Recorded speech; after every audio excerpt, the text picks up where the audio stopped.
Un viaje soñado. Capítulo 15.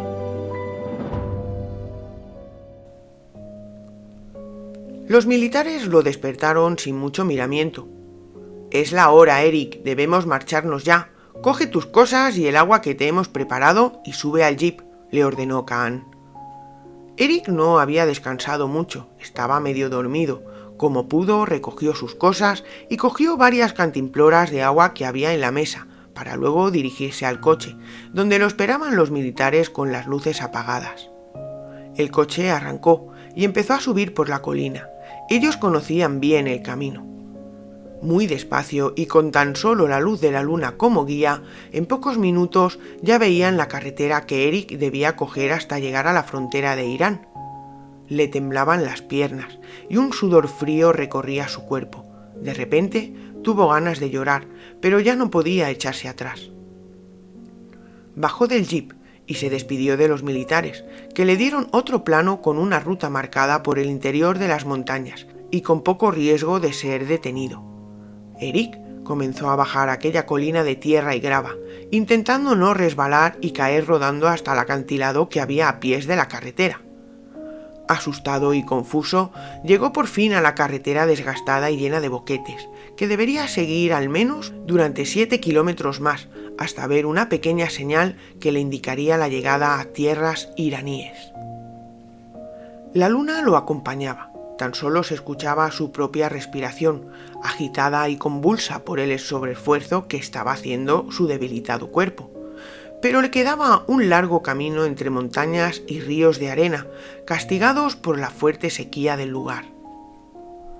Al fin, la señal de la frontera. Por unos instantes sonrió, pero sin apenas detenerse continuó dirección al este, tal y como le había indicado Kaan. Le quedaban más de 20 kilómetros hasta llegar a la misteriosa aldea con nombre persa. Le fallaban las fuerzas, empezaba a amanecer, y entre caminos de tierra y altas colinas se veía asomar un pequeño pueblo escondido entre las montañas. Se sentó unos minutos en una solitaria piedra que había cerca de la carretera para coger aire, comer algo y repasar el plano que le habían dado los militares. Ya era casi mediodía y debía llegar lo antes posible a Kotur para poder continuar con la ruta marcada. Al llegar al poblado, casas bajas pintadas de blanco rodeaban las calles. El sol brillaba con fuerza, aunque el calor era menor que días pasados, quizá por la altura del lugar. Hombres de avanzadas edades estaban sentados haciendo corrillos en la calle y miraban al forastero con desconfianza y curiosidad. Pero Eric no tenía ni idea de persa y en aquella aldea pocos hablaban inglés. Con gestos, intentando dar a entender que quería beber, preguntaba a algunos viandantes con los que se cruzaba, intentando encontrar la taberna, pero ninguno de ellos supo entenderlo, más bien huían asustados sin saber qué hacer o qué quería el chico de ellos. Ya desesperado, se sentó abatido en una esquina de una humilde casa y como un susurro escuchó una voz de mujer. «¿Tu bar? ¿Buscar?», preguntaba a aquella chica con un acento extraño y casi inentendible. Eric subió su mirada hacia aquella dulce voz y entre los destellos de luz provocados por las hojas de los árboles y el sol, vio a una dulce chica de ojos grandes y expresivos. Llevaba un velo blanco que le cubría la cabeza, pero dejaba ver su preciosa sonrisa y su amable cara. Después de unos segundos sin poder decir nada, sorprendido por tanta belleza, reaccionó. «Sí, Bar. Ghessán», decía Eric mientras se ponía de pie y le sonreía a la chica. «¿Ghessán? ¿Coche?», preguntó la chica haciendo el gesto de conducir. «Sí, Ghessán, coche, taxi», dijo el chico sin dejar de sonreír. «Hoy no, viaje largo. Mañana sí», intentaba decir la chica. «¿No está Ghessán en el pueblo? ¿Hasta mañana? No puede ser», decía Eric con las manos en la cabeza y gesto desolado. «Tengo que llegar a Kotur». El chico, abatido y desganado, rompió a llorar. Demasiados días de presión, de cansancio, de no comer bien, ni beber lo suficiente, le estaban pasando factura, y la mala noticia de que hasta el día siguiente el taxista no aparecería acabó de derrumbarlo. Puedes esperar aquí, dijo la chica señalando su puerta. Gesan es mi padre, continuó mientras sonreía. De nuevo, parecía que la suerte se ponía de su parte, además de poner una chica bonita. No dudó en entrar a la humilde casa, que, como puerta, tenía una cortina de color azul intenso y parecía hecha de una tela dura y áspera. La única sala central, y que a la vez servía de cocina, disponía de una gran alfombra con varios cojines en el suelo y en un lateral un fuego a tierra con las brasas listas para cocinar. «Me llamo Mahín», se presentó la chica. «Yo soy Eric», contestó sonriendo el chico. La chica, como avergonzada, bajó su mirada, pero no dejaba de sonreír. Se podía notar la complicidad entre ellos. Mahín debía tener unos 25 años, pero su rostro desprendía la inocencia de una niña. Su cuerpo estaba cubierto por una túnica de colores claros, pero se intuía un precioso cuerpo esbelto y bien cuidado. Su pelo era negro como el azabache, al igual que sus enormes ojos algo rasgados. Eric no podía dejar de mirarla, estaba como hechizado. De repente, su cabeza dejó de pensar en cosas horribles y en sentirse culpable por lo que había pasado. Todo se esfumó, solo estaba ella y ese perfume a rosas que despedía al caminar. Mahín preparó té y lo sirvió cuidadosamente en el suelo, donde estaban sentados. «Perdón por mi inglés, yo no entiendo mucho», se disculpaba la chica mientras le servía algo de comer. «Yo sola con mi padre. Madre morir cuando yo pequeña. Aquí no hay nada, solo taxi. Y yo cuidar a mi padre», explicaba la chica mientras intentaba hacerse entender también con gestos. «Oh, siento lo de tu madre», contestó Eric con gesto tierno. «Gracias por el té y la comida. Eres muy amable, Mahín», dijo Eric sonriendo y mirándola a los ojos. Mahín empezó a preparar la cena, suculentos platos de vivos colores, arroces, verduras y guisos con unos aromas a especies fuertes y sabrosas se repartían por la pequeña mesa de madera que la chica sacó de una habitación contigua. Mientras cenaban y bebían, la confianza y las risas cada vez eran más distendidas. Los largos silencios mirándose a los ojos a la luz de las velas delataban el deseo mutuo de acercarse un poco más. Eric se acercó lentamente a Mahín y besó sus carnosos labios con suavidad y ternura. Quería saborear aquel momento tan especial. Pero la pasión aparecía por momentos, y los besos tiernos y suaves se convertían en besos insaciables y desvergonzados. Sin darse cuenta, estaban desnudos en aquella alfombra central, rodeados de cojines y con el fuego a tierra encendido. Eric recorría con su boca cada centímetro del delicado cuerpo de Mahín, cada rincón que le hacía estremecer. La chica muy sutilmente lo llevó a la habitación, donde continuaron con los besos y las caricias, que cada vez subían más de intensidad. Eric estaba en una nube, cerraba los ojos y solo quería sentir aquellos labios recorriendo su cuerpo, sentir cómo se fundían en uno, con aquellos rítmicos y sensuales movimientos.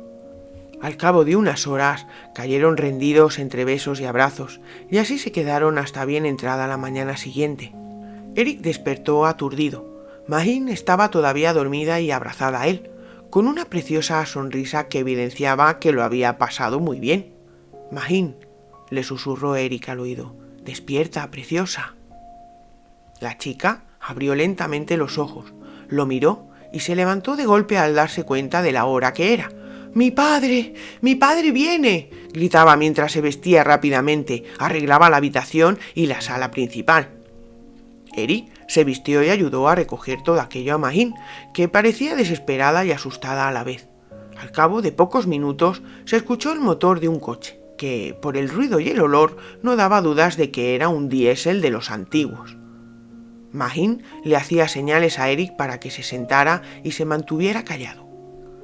Por la puerta entró un hombre con aspecto rudo, canoso, con unas arrugas pronunciadas y una vestimenta típica árabe, que se quedó mirando a Eric fijamente con cara de pocos amigos. Le preguntó algo a Mahín y ella le contestó. Entonces el padre se sentó junto a Eric y le preguntó: «¿Qué quieres?». mirándolo fijamente a los ojos. Necesito ir a Kotur lo antes posible, contestó el chaval. ¿Cuánto tienes?, dijo Ehsan. No tengo mucho. ¿Cuánto pides?, preguntó Eric.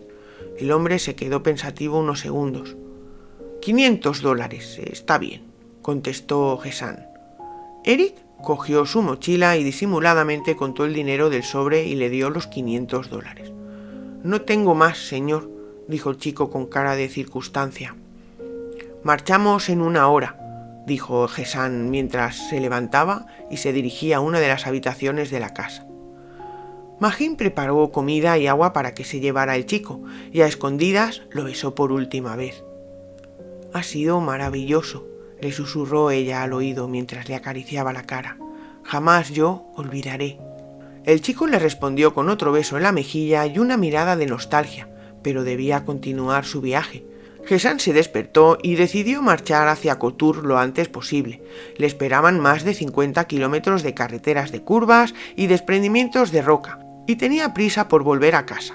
Así que Eric metió su mochila y se sentó en la parte trasera del viejo y ruinoso coche que le esperaba en la puerta. Miró a Magín y le sonrió por última vez, mientras se alejaba de nuevo por las colinas y montañas de aquella seca y árida zona. Después de un duro camino en coche hasta Kotur, el taxista accedió a dejarlo a las afueras de la ciudad, junto a unos campos de cultivo, para poder pasar la noche allí. Su próximo destino a largo plazo era Isfahán, una de las grandes ciudades de Irán, y que se encontraba casi en el centro del país, a más de 1250 kilómetros de donde se encontraba ahora. Durante un duro y largo mes anduvo entre montañas desérticas, largas y solitarias carreteras, poblados que jamás olvidaría por sus amables gentes, su comida, sus culturas y sus religiones. Ya era junio. El calor cada vez era más intenso y seco, y el agua empezaba a ser uno de los mayores tesoros para Eric, pues las distancias entre pueblos o ciudades cada vez eran mayores, y eso hacía más difícil poder reponerla. Al llegar a Isfahán, se encontró una ciudad totalmente desordenada, miles de viviendas bajas en color tierra y blanco, vehículos y bicicletas que convivían a duras penas entre peatones y animales sueltos, y el caos parecía reinar en aquel lugar perdido en medio de la nada. Y cada vez que se adentraba más en aquella ciudad de locura, más gente y más caos aparecían. Eric caminaba entre sus calles y sus gentes, sin un rumbo fijo, hasta que vio una plaza con algunos bancos y frondosos árboles que regalaban su sombra, así que no dudó en sentarse en uno de ellos y descalzar sus pies llagados y ensangrentados. «¡Joder!», exclamó. «¡Menuda mierda!», dijo en español. Un hombre que estaba por allí sentado con una gran cámara de fotos y cargando un gran maletín se acercó al chico y con acento inglés le preguntó: «¿Eres español?». Eric lo miró y asintió con la cabeza mientras seguía cogiéndose los pies. «Esas expresiones son muy de tu país», comentó el hombre haciendo broma.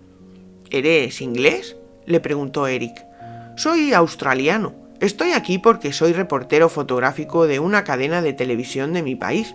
«¿Y tú qué haces por aquí?», le preguntó el hombre. «Turismo de paso. Me dirijo hacia la India», contestó el chico. «Pues tal y como tienes los pies no creo que llegues muy lejos», dijo el hombre mientras observaba las llagas de sus pies. «Necesitas desinfectártelos y vendarlos bien, si no corres el peligro de que las heridas se te infecten, mucho más de lo que están ahora. Mi hotel está aquí mismo, acompáñame y miraremos qué podemos hacer». El chico lo acompañó al hotel, y allí muy amablemente le curaron las heridas y le vendaron los pies. «Por cierto, me llamo Jack», dijo el hombre mientras extendía su mano. «Eric», contestó el chico devolviéndole el saludo. «Iremos a comer algo, y me cuentas de qué va tu aventura. Tiene pinta de ser interesante», bromeaba Jack mientras se dirigía al comedor del hotel. Comieron y bebieron en abundancia. Eric le explicó los planes de su viaje y alguna que otra experiencia vivida durante el largo viaje que llevaba a sus espaldas. El australiano lo escuchaba con atención y quedaba sorprendido de muchas de las aventuras que el joven había vivido. Jack le comentó a Eric que él se dirigía hacia Bam, una ciudad al sudeste de Irán, para hacer un reportaje sobre sus habitantes, después de haber padecido un gran terremoto años atrás. A la mañana siguiente debía recoger un coche de alquiler para llegar hasta allí, y ofreció al joven si quería acompañarle. El joven aceptó gustoso, pues eran casi 1000 kilómetros de distancia que sus dañados pies se iban a ahorrar. Jack le ofreció también una habitación en su mismo hotel para que esa noche descansara, pues el trayecto no sería nada fácil.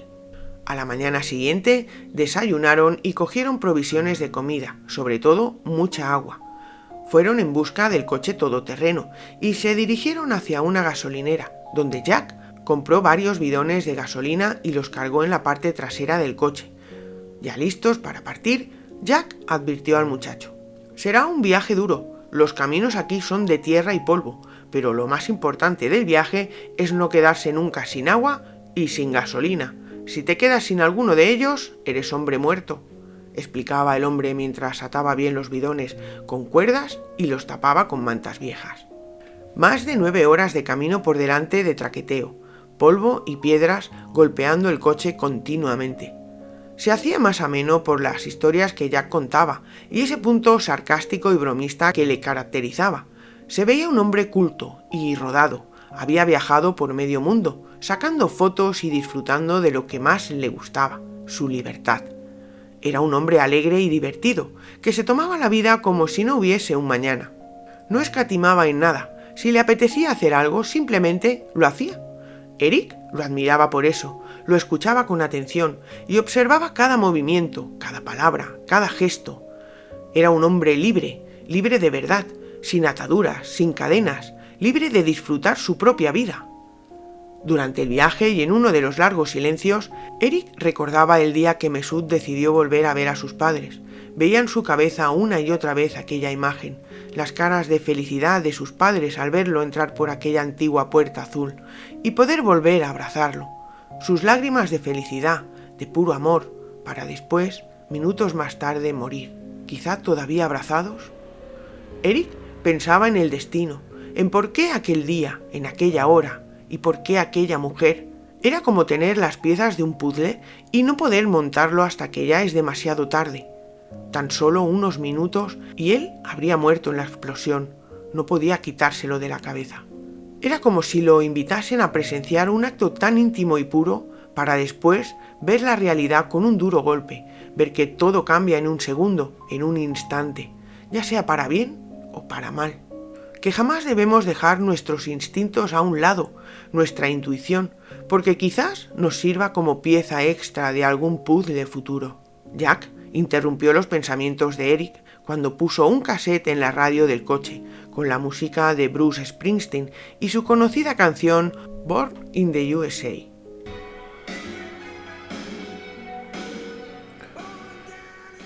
Jack se puso a cantar como un poseso, mientras botaba en el asiento y se iba dando cabezazos en el techo de la furgoneta.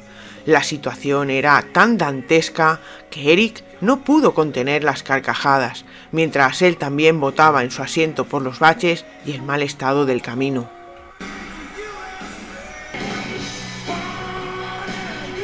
Pero aquella situación lo único que hacía era provocarles más y más risas, hasta el punto de tener que parar el coche y calmarse un poco. Hacía mucho tiempo que no reían así, de esa forma en que casi te duele, pero que bendito dolor.